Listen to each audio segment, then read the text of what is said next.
حضرت ملکُ الموت اسرائیل علیہ السلام نا حضرت ابراہیم علیہ السلام کی روح قبض کرنے کے لیے حاضر ہوئے تو کہا جناب چلیے آپ کی روح لینے آیا ہوں۔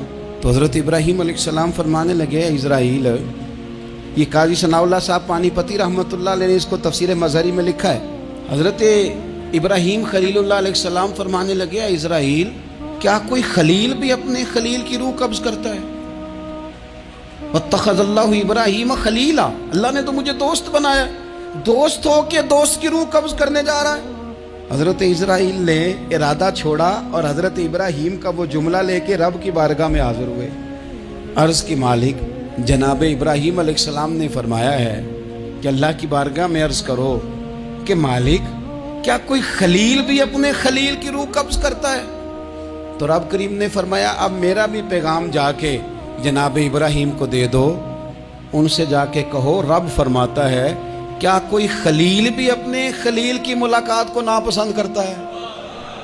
آپ کو تو ملنے کو بلا رہے ہیں، موت تو ایک پل ہے، یہاں سے گزریں گے تو جا کے محبوب سے ملیں گے، تو کیا کوئی خلیل بھی ناپسند کرتا ہے کہ وہ اپنے خلیل سے ملاقات نہ کرے؟ حضرت سیدنا اسرائیل علیہ السلام پیغام لے کے آئے اور کہا ہے اللہ کے خلیل رب فرماتا ہے کیا خلیل بھی خلیل کی ملاقات کو تو حضرت ابراہیم تو کھول کے روئے، کہنے لگے اب دیر نہ کر، اب ذرا جلدی کر،